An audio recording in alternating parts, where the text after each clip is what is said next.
istrinya dan anak-anaknya, kemudian dia menyuruh budaknya untuk menjadi imam. Ini dalil yang dijadikan dalil oleh para ulama bahwasanya boleh sholat id di rumah. Adapun bagaimana cara pelaksanaannya, secara umum pelaksanaannya sama saja.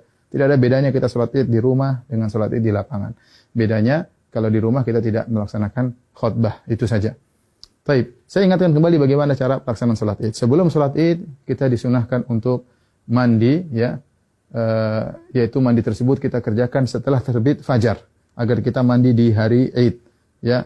Setelah itu kita disunnahkan juga untuk makan korma dalam jumlah witir, ya, mau 3, mau 5, mau 7, karena itu sunnah Nabi SAW. Kenapa kita dianjurkan makan korma? Untuk menunjukkan bahwasanya hari tersebut adalah hari Al-Fitr. Al-Fitr secara bahasa artinya berbuka. Idul Fitri artinya hari berbuka, artinya kita sudah tidak puasa lagi. Maka kita tunjukkan bahwasanya kita berbuka. Sebagaimana kita berpuasa karena Allah, kita berbuka juga karena Allah, dan Nabi SAW segera menunjukkan berbukanya tersebut. Kalau tidak ada korma, maka sebenarnya Allah mengatakan boleh makan yang manis-manis.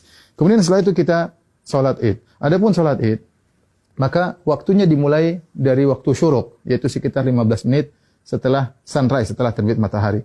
Dan berakhir kata para ulama sebelum waktu zawal, yaitu sekitar 15 menit atau 10 menit sebelum azan zuhur. Di antara itu kita boleh melaksanakan sholat id. Tapi yang terbaik kita sholat id di awal waktu, di pagi hari. Adapun pelaksanaannya, maka kita bertakbir rakaat pertama 7 kali, rakaat kedua 5 kali takbir. Nah, ada khilaf di kalangan para ulama tentang 7 takbir ini. Apakah 7 takbir tersebut termasuk takbiratul ihram ataukah takbiratul ihram tidak dihitung? Ya, takbiratul ihram tidak dihitung. Ini pendapat Imam Syafi'i rahimahullahu taala dalam kitabnya Al-Um, bahwasanya takbiratul ihram tidak dihitung. Jadi bagaimana caranya? Kita bertakbir dulu, Allahu Akbar. Ini takbiratul ihram. Kemudian kita baca doa istiftah. Setelah kita baca doa istiftah, baru kita bertakbir 7 yang disebut dengan takbirat zawaid, takbir tambahan. Kita takbir Allahu Akbar.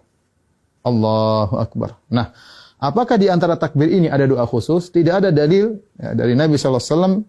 Nabi pernah disebutkan membaca sesuatu di antara takbir-takbir tersebut. Oleh karenanya, pendapat mazhab Maliki tidak ada bacaan. Namun sebagian ulama berpendapat boleh membaca sesuatu seperti mazhab Syafi'i. Kita boleh bertakbir, boleh bertahmid, boleh bertahlil di antara takbir-takbir tersebut. Kita ulangi, kita Allahu Akbar, takbiratul ihram, kemudian kita baca doa istiftah, kemudian kita takbir 7 kali. Allahu Akbar 1, Allahu Akbar 2, ya, Allahu Akbar 3. Antara takbir satu dengan yang lainnya kita ada jeda sedikit, apalagi kalau kita jadi imam, agar makmum di belakang bisa mengikuti kita. Kita lanjutkan Allahu Akbar 4, Allahu Akbar 5, Allahu Akbar 6, Allahu Akbar 7.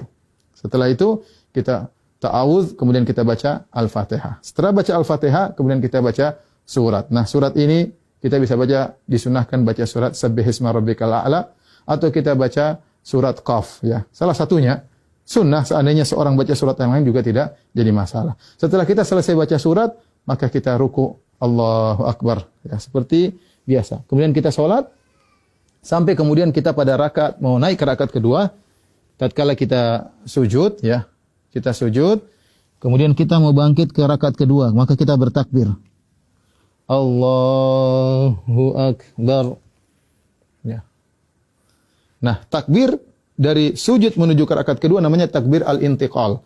Yaitu takbir perpindahan dari satu rukun ke rukun berikutnya, dan itu tidak dihitung, tidak dihitung. Nah, rakaat kedua kita bertakbir 5 kali. Takbir tadi enggak dihitung, kemudian kita takbir lagi. Allahu Akbar. 1, Allahu Akbar. 2, Allahu Akbar. 3, Allahu Akbar. 4, Allahu Akbar. 5. Kemudian kita baca Al-Fatihah dengan jahar.